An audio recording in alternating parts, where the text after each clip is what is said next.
Hello, everyone, and welcome back to Escaping Carcosa Offline. I am Michaela, my pronouns are she, her, and I will be your GM, or keeper in this case, for our Call of Cthulhu 7th edition game. And, as per usual, we will go around and introduce our lovely players and investigators, starting with our friend Jack. Hello, I am friend Jack. I play the character of Guy Jury. We both have he, him pronouns, and Guy is a paranormal investigator / occult investigator, at least that's what he calls himself. And you can find me on Twitter at Jack_True, that's at JAK_True, all lowercase. And Tenzin. Hi, I'm friend Tenzin. We're all friends here. All yes, of our lovely friends. I play the character Mauve, much like the color, and we both go by they, them pronouns. I'm following Jack's template here, and you can find me on Twitter under Tenzin Days, as in days of the week, and I'm just excited to be here and ready to get spooky with it. And Drea. Hey, I'm Drea Silvertooth. I am also friend shape. I use they, them pronouns, and I play Fable, she, they. Supposedly, she hacks and breaks into places, time will tell. Basically, a criminal who can do backflips. I can be found at Drea Silvertooth on Twitter, DREA. Oh, Mauve, how are you feeling? Oh, what a complicated question. Do you mean physically, emotionally, psychologically, or spiritually? Which one do you mean? That's very Mauve of you. I'll take that as a compliment. I'll give you a real question. So, Mauve, in the event that you have to find a different job, what do you think you would pursue? I don't know why you would ask such a thing. There is only one job for me, and it's in the field of art. Maybe I'll teach art history and things like that, but honestly, they would have to be adult students, maybe a college. So, yes, I cannot deal with children. No? No children? No, they are loud, uncontrollable, and although a great source of inspiration for art, because, you know, kids are very creative at that age. But is it worth it, though, to have to deal with them? I would say no. Fair enough. Don't worry, Mauve. Your job is definitely not in danger. You definitely, the art room is not laying in ruins. Guy, do any of your slugs have names? Is there any notable slug that has tailed you around for a while now? Well, I tried my best not to get attached, especially since the turnover is quite high. But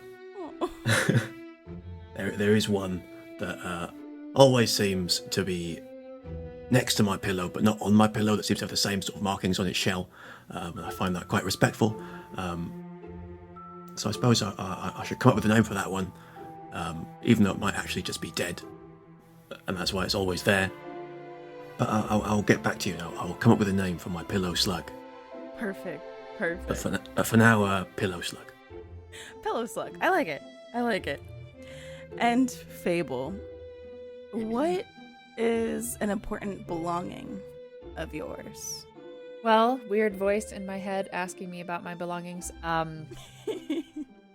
I like my knee pads because they are scraped to hell and they look kind of ratty, but I've fallen on them a lot and they've saved my ass over and over and over again. And by my ass, I mean my knees.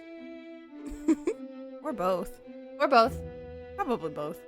I'm pretty sure if I didn't wear them, the next time I made a mistake, I would try to fall on my knees and break all my knees. Perfect. Plus you get to avoid some kneecappings. True. Was that on the table?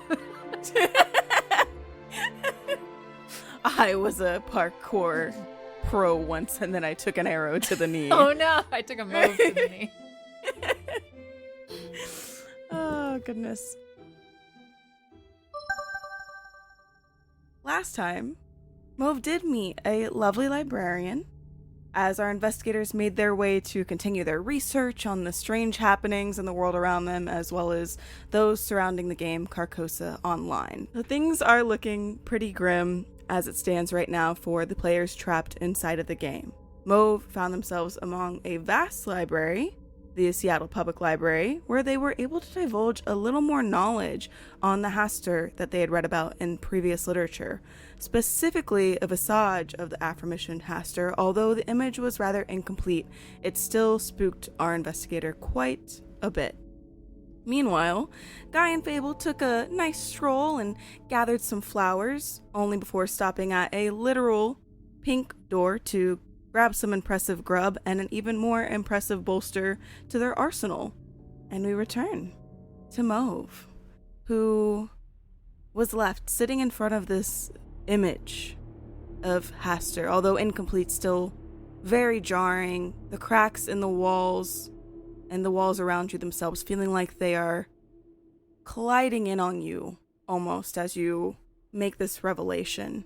It feels stuffy in the room, and you are in your element because the occult is what you do, but right now you also feel out of your element. You feel unsafe. Now you get to decide whether you take the book home to show your fellow investigators, or whether you just relay to them what you've seen here. It is up to you. It is a library, after all. You can check out the book. I was just about to say, I could check out a book. You can. You know, I think I will also randomly gather maybe 3 other books just to look inconspicuous, so they don't know exactly what I'm focusing on in case that creepy librarian is keeping tabs. So... What creepy librarian? Oh, I mean the lovely old lady. But... who's clearly not a cryptid, but yeah. No. I will, pick out some 3 extra books. One on mummification, one on arachnids, and of different, the realms or whatever, and one about how to build a coffin that could contain immortal beings. There we go. So are you picking these books up from the occult section then? Yes. Yeah, those are the themes. Okay, cool. Will you give me a library use and also an occult roll? Ooh, okay. There is a library roll, really? There is. That's wild. Okay, let me... Wow, okay. And that's, I'm using real dice this time. Heck yeah. Roll to use the Dewey Decimal System really fast. Okay, so that's a 40 and an 8. 48, which is above my success that I need, so... Go ahead and roll your occult as well. Yeah, so 49, which is a pass, because I have an 80 for occult. You go to grab books from the tentative sections that you had mentioned. Arachnids and the coffins and whatnot. And while you are skilled in the occult, it's been a while since you've been to a library. The sections are a little jumbled. There's a lot to pick through. And one of the books that you ended up grabbing, the one you thought that was on, what was it, coffin making? Yeah, for the immortal, yeah.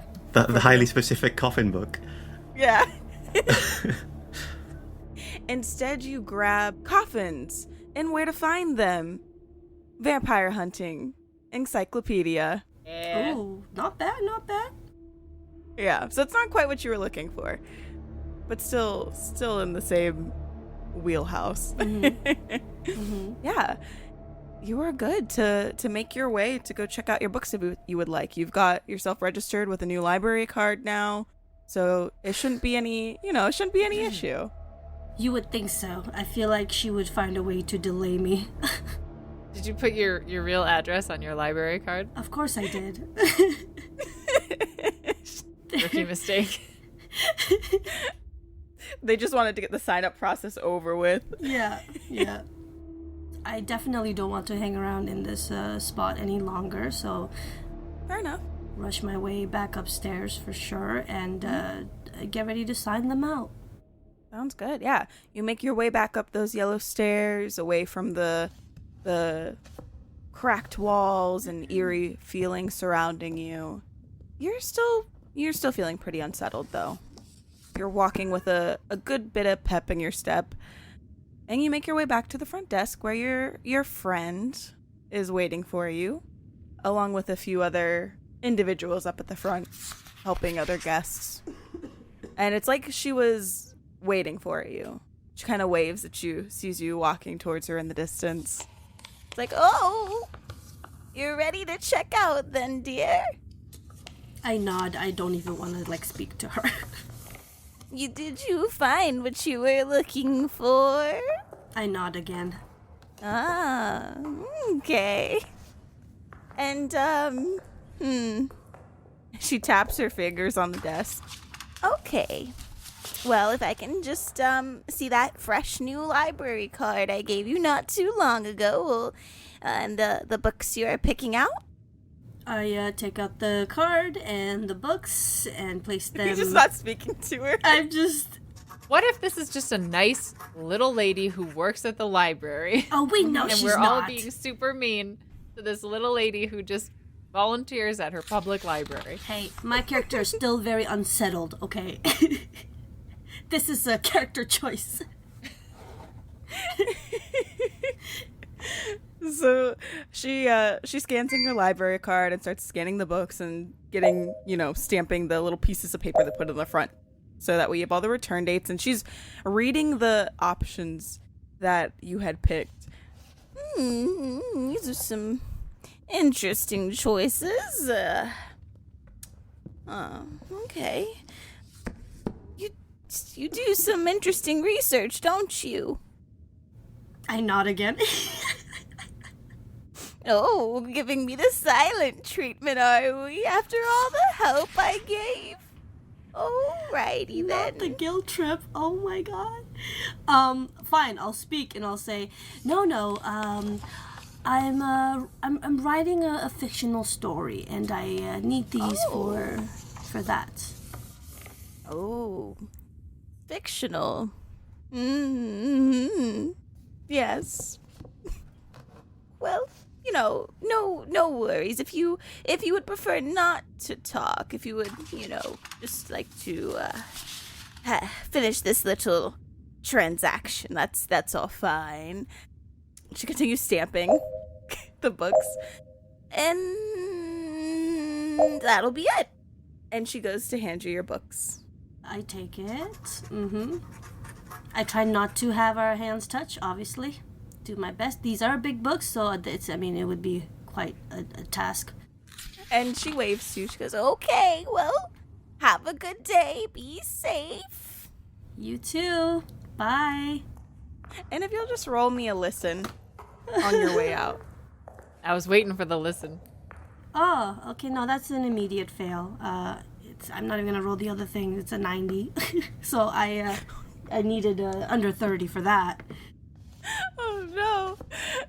You'd kind of given her the silent treatment for the majority of your checkout experience. And she thought she would return the favor by, just quietly waving you off.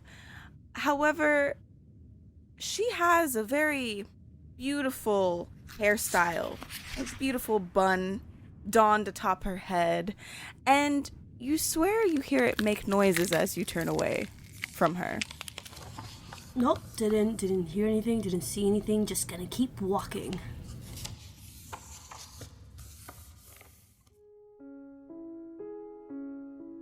Fable, Guy. Yep. You all just had some real good Italian food. You've got flowers. You are having a great time. You've got some new toys. Better than Mauve, for sure. Yep. I mean, if you think about it, it's kind of cute, flowers and books. I mean, that's the cutest indie date ever. It's true. You all made out pretty well. He had some various odds and ends for you to choose from, and it sounds like he's going to try to be a source in the future as well. He enjoyed your time and was, kind of shooting the shit with you, almost like an old friend. Are you all still lingering about at the pink door, or have you all made your way outside at this point? Fable's definitely just following Guy's lead. Put away like 3 plates of noodles, totally having no idea what she should say or what she shouldn't say, so just kept eating just noodles and shoveling the noodles in. I think Fable has the metabolism of a hummingbird, so they're just like eating at every possible fucking opportunity as much as possible. Nice. And just kind of following Guy around. Well, in that case, I think once we've finished eating, I'm taking our probably a box of cannolis for Mauve to take away. Kind of cannolis, best cannolis.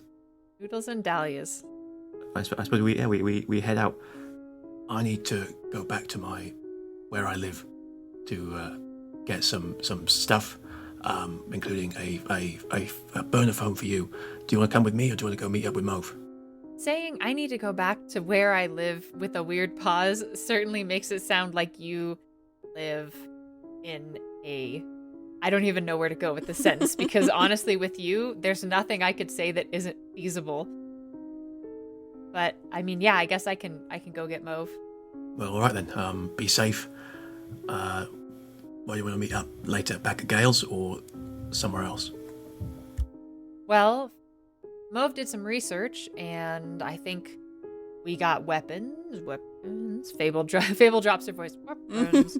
And so we got candy, and Mauve did some research, and so we're gonna take our candy and our research and do what? Our next step is to visit Vicky and also the place where Vicky works.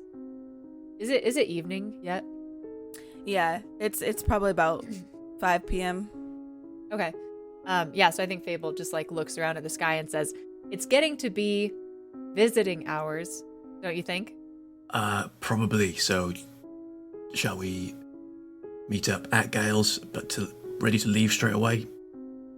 Yeah. You go get a special phone from whatever shoe you live in, and I will meet Mauve at Gale's house.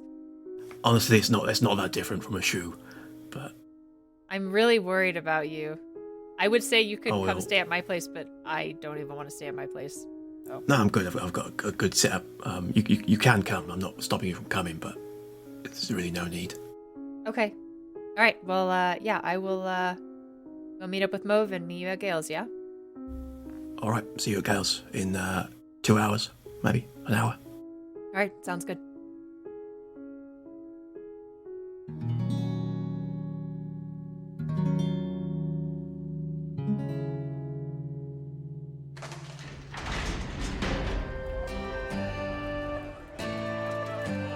Greetings, travellers, and welcome back to the Inn of the Seven Dice. It is I, of course, Wingover Gimbrel, famous gnome bad, here to tell you your tales. Oh, travellers, it's been quite a day. We've been dealing with a bit of a rift demon, and of course corporate CEOs coming in here trying to tell us about how these corporations are all families. I honestly don't know which is worse. I'd probably take the demon, honestly. But let us go ahead, skip all that jazz, and jump right in. We got some lovely fan mail coming to us through the Spotifys. This one comes from Katie. I'm really enjoying escaping Carcosa! ! I love all the characters everyone has created and how the mystery is unfolding. Well, thank you so much, Katie, for writing in, and we are glad that you are enjoying this tale. There is quite a bit more mystery to be had, I assure you. With the next online episode coming out, it will be quite a doozy. But today's episode is sure to get you a few answers that you've been looking for. Dear travellers, if you too wish to write in messages, you can do so through Spotify, which allows you to comment on each of the individual episodes, or head on over to the iTunes, leave a review over there, whichever piques your fancy. No big announcements, dear travellers, so instead we're just going to skedaddle on over here to the old cursed radio. Oh, Wingover, you're going through this quite fast. Well, that's because there's a creature that's literally ripping the door off. Can you hear it? Playing a cursed radio. Half the time it only works when you sing, but sometimes it enters into your dreams and then it eats the skin off the back of your knees.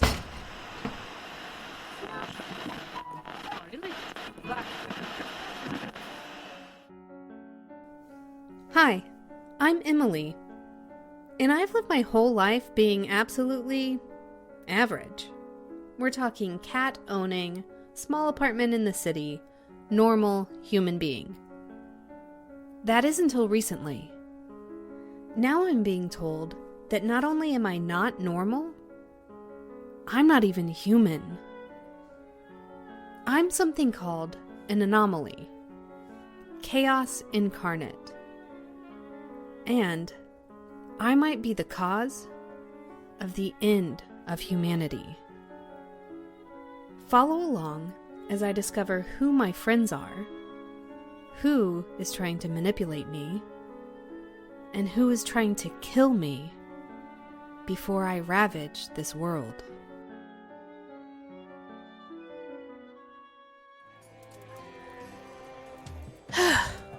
Well, dear travelers, we finally got rid of whatever the hell it was that was trying to break in. I mean, the cat's still meowing in the background, but that's just what cats do, regardless of the fact that it's being fed. But, dear travelers, let me not take up too much more of your time. Let's get you back on out there. Thank you all for stopping by the Inn of the Seven Dice. As always, I bid you all adieu.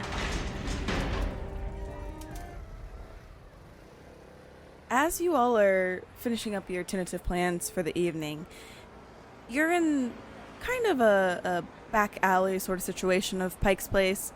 You're still near where the pink door was, so it's a little obscured.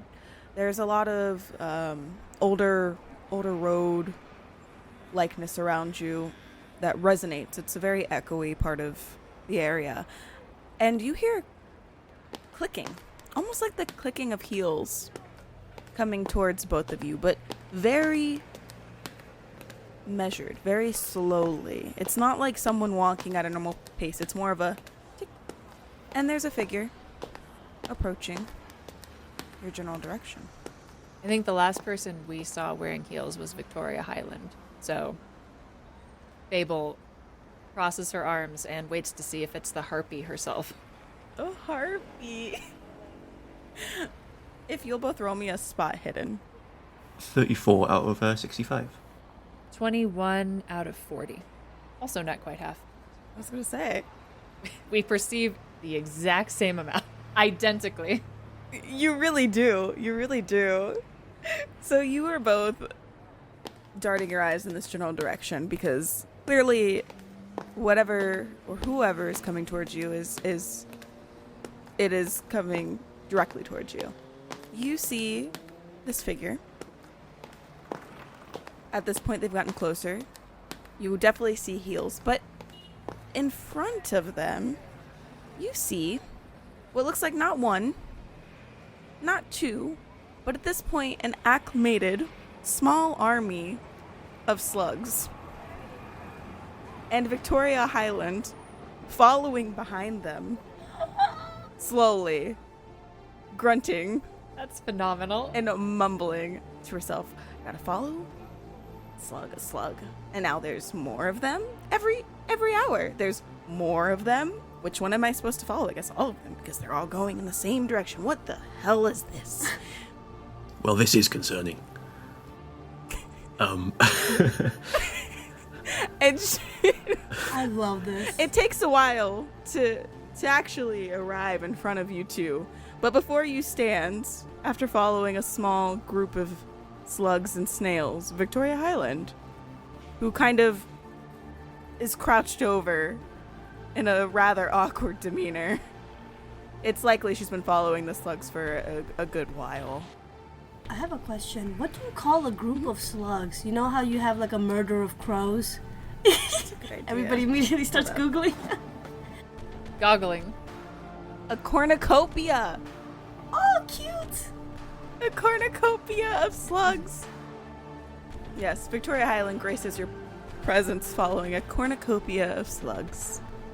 Nice. Guy immediately lights up a cigarette, and I guess is there something I can roll to determine whether he would fully run away or not? Yeah, we can make that work. Not to derail your plans. No, just look within your character's eye and just the mind's eye and decide for him, you know? Connect to it, Guy.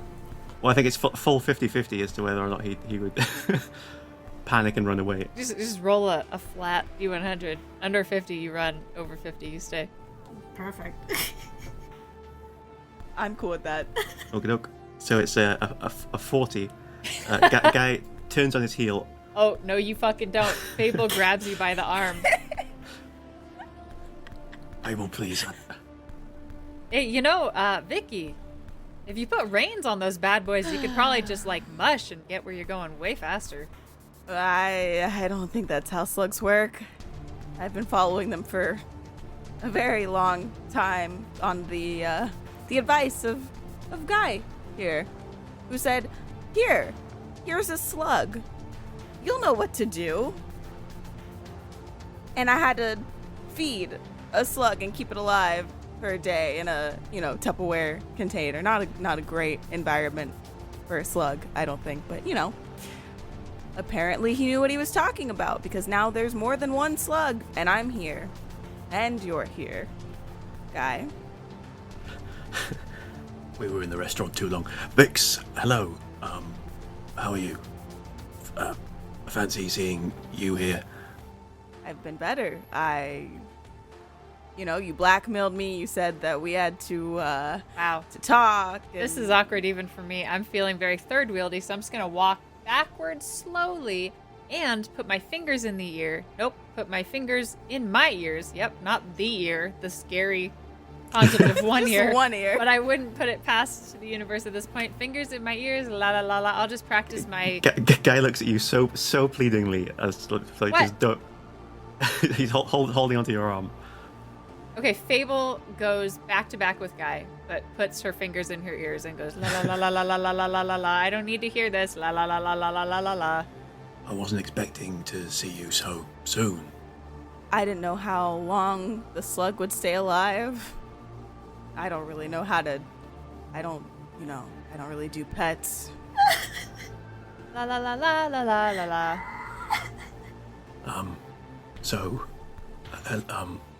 So, you, what do you need? Is there an emergency? Something you need to tell me?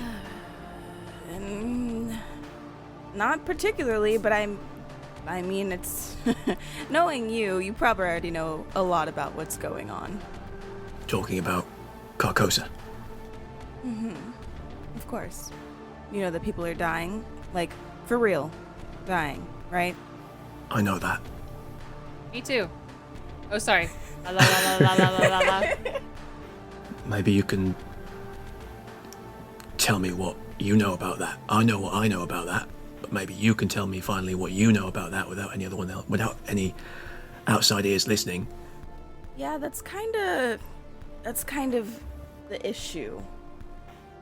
Obviously, I couldn't talk as freely in there, but while I know a little more than the general populace does, there's some stuff we even don't know. And, this wasn't supposed to happen like this, but I presume I don't have much of a choice but to cooperate with you, given, how you blackmailed me and left me with a slug, whatever that's supposed to mean. So I thought maybe I could come here and hopefully have a better way to contact you in the event that I do have more ample information to get from you, because this whole slug ordeal is not... The slugs are not something that I would prefer either, if I'm being honest. Okay. And you probably don't remember that this started a while back, and I've been dealing with a copious cornucopia of slugs for a while now.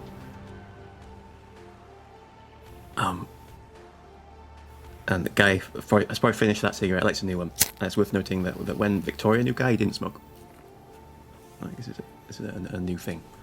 She's close enough to you that the fumes are getting, a little bit in her personal bubble, and she's batting them away.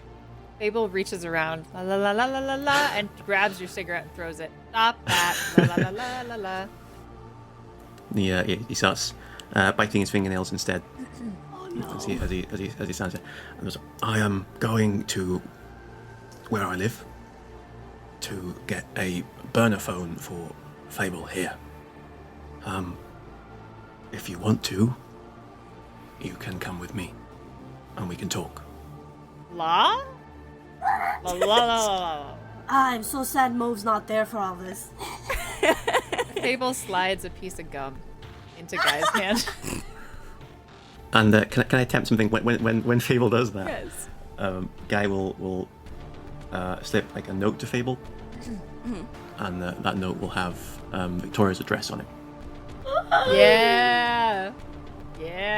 Wait, how did you just have that on your person at all times? You have like a notebook on him, Ah, okay. and if I like slightly like tear a piece off, and like That's gonna be phenomenal because it's gonna be fucking Fable and Mauve buddy cop show break into an apartment. I would say if you're gonna like tear it out of your notebook, maybe give me like a sleight of hand. See if Victoria notices. probably feigns it as rolling a new cigarette. And I think she's talking back at you, and she goes, I guess if it's more, I mean, this is private enough that there's, not much all back here, but I don't have much time. I have to get back home and do some work, so. Yeah, that's fine. But you said you wanted a way to contact me that wasn't this. And like gestures to the slugs. You're now probably surrounding Guy. That would be nice. Then yeah, I'll get you. We'll go and we'll get you a burner phone. And I rolled a 25, which is less than half of my sleight of hand, which is 63. Nice. So yeah, she doesn't even notice. She just thinks you've been doing a few kind of anxious mannerisms since she got there, and kind of just clumps at him with those. Doesn't really pay much mind.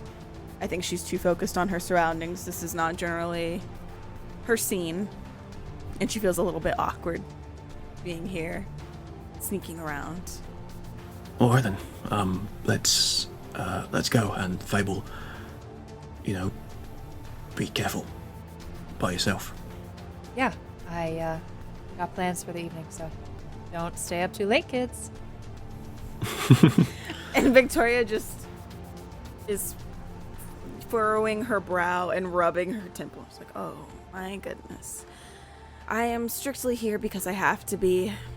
Honestly, you should just be grateful I'm not punching you because I learned how to do that super good from probably Bruce Wayne, probably Batman. Anyway, and Fable's just walking backwards as they say whatever stupid shit they're saying. And Victoria shouts back, and you know who else knows how to punch real good? My guards. Are they here?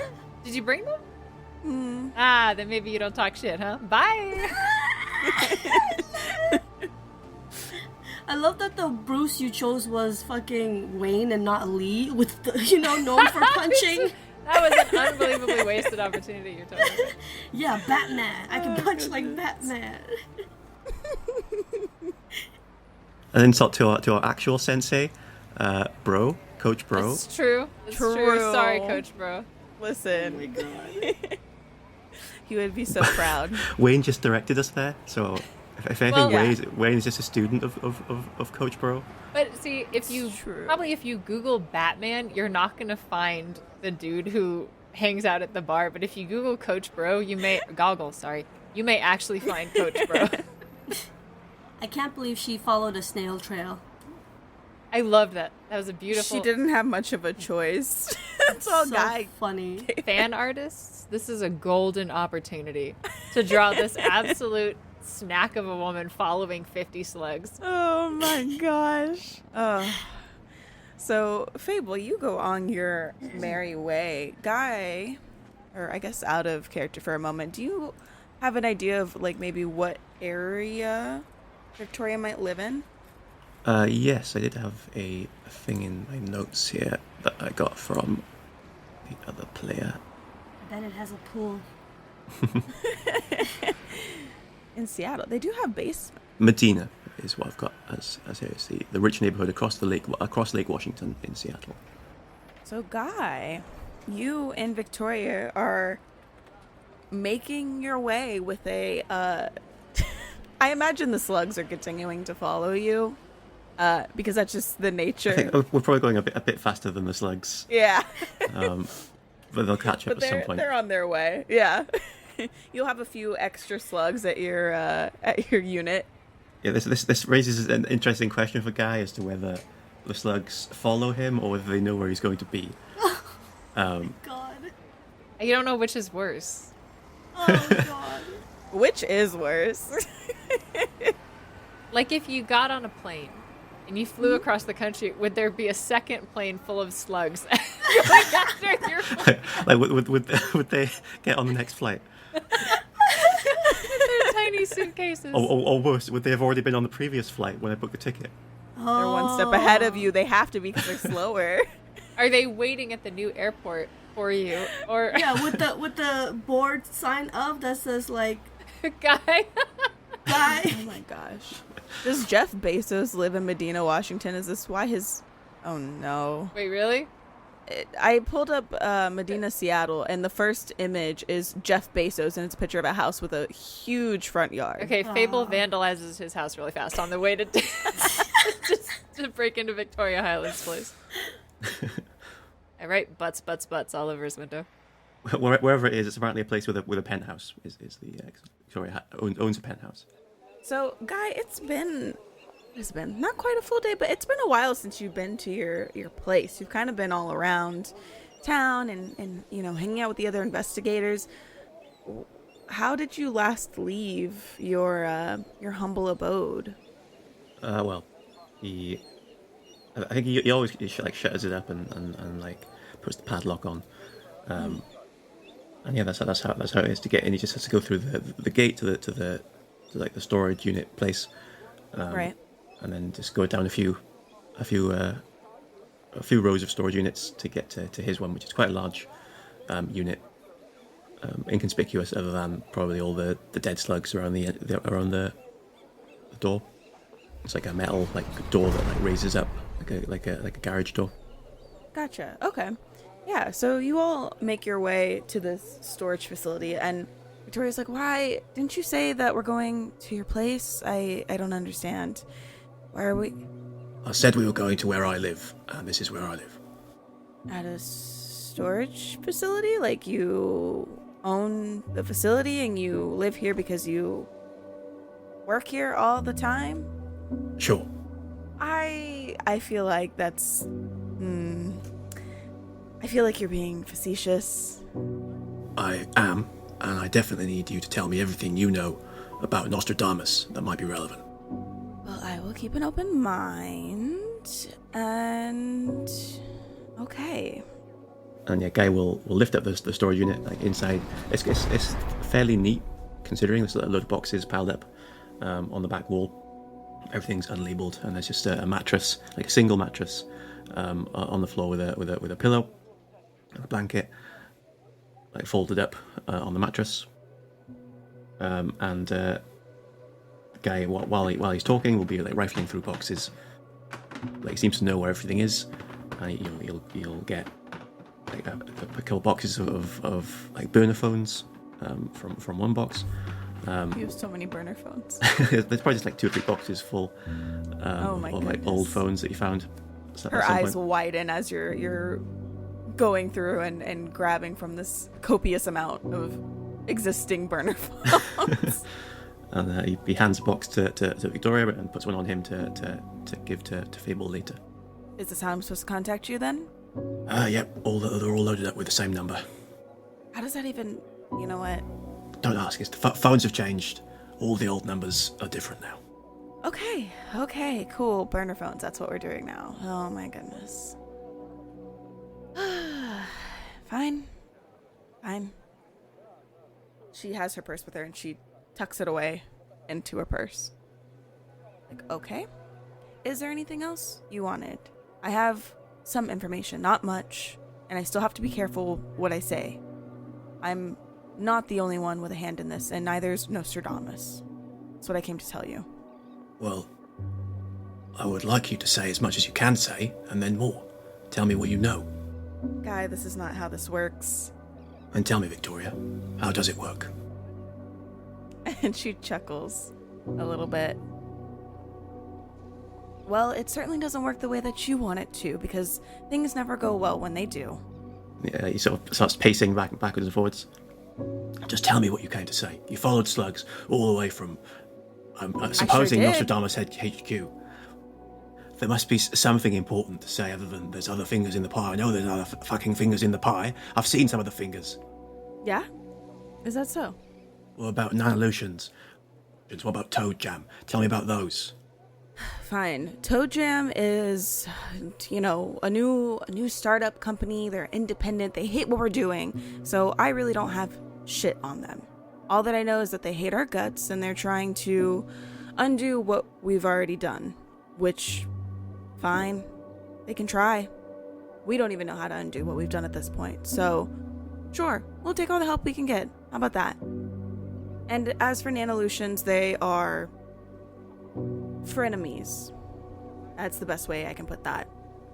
We've helped them, they help us, and frankly, we needed a way to make sure that people weren't dying that are stuck inside the game outside of whatever is killing them inside of the game.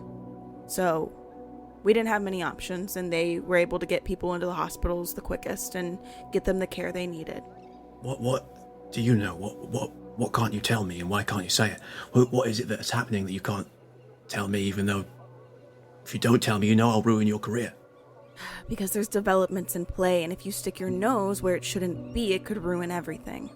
Ruin what? There's things we're trying to fix, and there's some things that can't be fixed.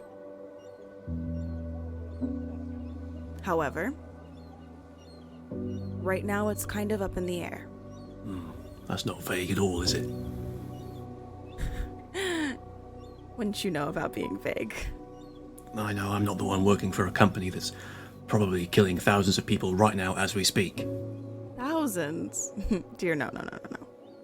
We're trying to prevent thousands, all thousands, from dying, actually. Otherwise, why would we go through the effort of putting them in the hospitals? Save face? Before the media gets involved? I mean, that's part of my job. I kind of have to do that, don't I? But mass hysteria doesn't look good either. Part of it's to save face. Part of it's because if we don't, then it could end up worse. Guy looks down a little bit, and then sort of a change comes over him. Wouldn't want to do anything that made you or Nostradamus look bad now, would we, Vix? You always want me to be the bad guy. You always want Nostradamus to be the bad guy. You want everyone else to be the bad guy. Don't you? Yeah, I'm the one who's delusional about who's the bad guy and who's not. And you're the one working for a righteous company that's just trying to save the 12,000 people they trapped in a game. There might be a lot you do know about. And maybe you're not so delusional. I'll be honest about that. You're not the only one who's seen things. And to be honest, I'm scared shitless. Can't tell that to the media. I have to be, you're right, the face. I have to make sure that everyone doesn't panic and that it doesn't all go to shit. But I came here because I wanted to tell you exactly that. It's not just Nanoolutions. It's not just Nostradamus. There's something, not someone, something else at play. And we don't really have control over that aspect of the situation. Got it? You're talking about whatever this death cult is. I don't know if they're a death cult. Does this name mean anything to you? Hasta. Have you heard that before? Go ahead and roll me a D100 real quick. And Victoria's also gonna roll a D100. 00, which I think is 100. Oh no. For a moment, you see a flash of panic cross her eyes. She goes, yes, I am familiar with that name. The players have met. But I don't know much about whoever or whatever they are. And she's giving you a pretty solid stare down. So you don't know whether or not she's lying to you or if she's being completely honest, but from what you can tell. You need to call a press conference and tell the world what you know. And induce the mass hysteria I was just talking about avoiding, right? Mass hysteria is the least of your worries. Does Victoria know anything about your involvement with your organization? I would say very little. Like you would know probably that it exists, but the guy, by the time guy met Victoria, he was like out almost entirely. And but yeah, probably to say, because that's the reason that they couldn't like get married at the time. It's because Guy Jury is not Guy's name. He's using a false identity, and there was probably arguments about that. Okay, so she knows of it in passing. She knows of it in passing. Probably doesn't want to know more. They probably made some sort of like agreement. Like Guy doesn't like ask about Victoria's career too much, or like pressure her into not being as ambitious, and Victoria doesn't ask about Guy's past. And so like this, they were able to otherwise they would not be able to like interact at all for long periods of time. That's fair. So I think because she knows it's a soft spot, it's a cold blow. But she's pissed. She follows slugs all the way to you. And she wasn't exactly thrilled about it. And when you mention, again, telling the world about it, and call her out for wanting to not induce mass hysteria, and that she needs to tell everyone, instead she spins it around on you. And you have people that can help, don't you, Guy? Why aren't they doing something about this? It's clearly not just a human problem at this point, right? We are doing something about it. But what we're going to do is going to be a lot more than mass hysteria. And what will happen if Hasta gets what he wants, or it wants, whatever it is? We don't even know what it wants. It wants the world. Everything we've read about it, everything we've found, suggests world domination. Okay. And it's stuck inside of a video game right now, so how does it do that? I don't want to know. I don't want to find out. But if a bunch of people go trying to figure out how to tamper with the game because they're freaked out, because I pull a media press, then what happens when they mess with something and let him out of the game? Guy, then what? Then it's on you. If this person does decide to devour the world. On me. Right, so I should just leave it. I should just leave it all alone and go about my life accepting that 12,000 people, including my friends and the people who love my friends and my fucking son, could die. And do you think that I want that to happen? You think that I want all these people to die? No, but you have to be meticulous about these things. There's got to be a better way to go about it than just... You don't care about people, Vix. You never have. And then Guy will walk out, slam the door behind him with Victoria inside, and lock it. What? Just take that bridge and light it on fire and then throw a bomb on it. So love Go child, ahead. huh? Love child. It's not like an inescapable barrier. But, it'll take hopefully a good few minutes to break out. I think that she was so caught up in the conversation that she didn't realize what you were doing. So I'm actually not going to make you roll for it. I think that you know your space, and you quickly are able to get around her, pull the door down, and lock up to an extent. And you hear her from the other side, because it's a metal door. So it makes quite the noise, and she is banging on the door profusely. And you hear her from the other side. Guy, let me out now. This doesn't solve anything. I came here so we could solve the issues at hand. We don't get anywhere fighting, just like always. And Guy will light a cigarette and take one deep drag on it and let it out over maybe 10 seconds. And then he will say, as Victoria's banging on the door, "You know what, Vix? I don't care. This is what I want. This is what I'm going to do. And you can either quit Nostradamus entirely and realise that your ambitions have taken you too far, or you can carry on with whatever you're doing and be just another person that I might have to deal with." And then Guy will walk away. The banging on the door slowly dies down. She can only wail on it so long before her fists get tired, I'm sure. And you just hear a meager, "So be it," from the other side. And whatever that means, we're yet to know.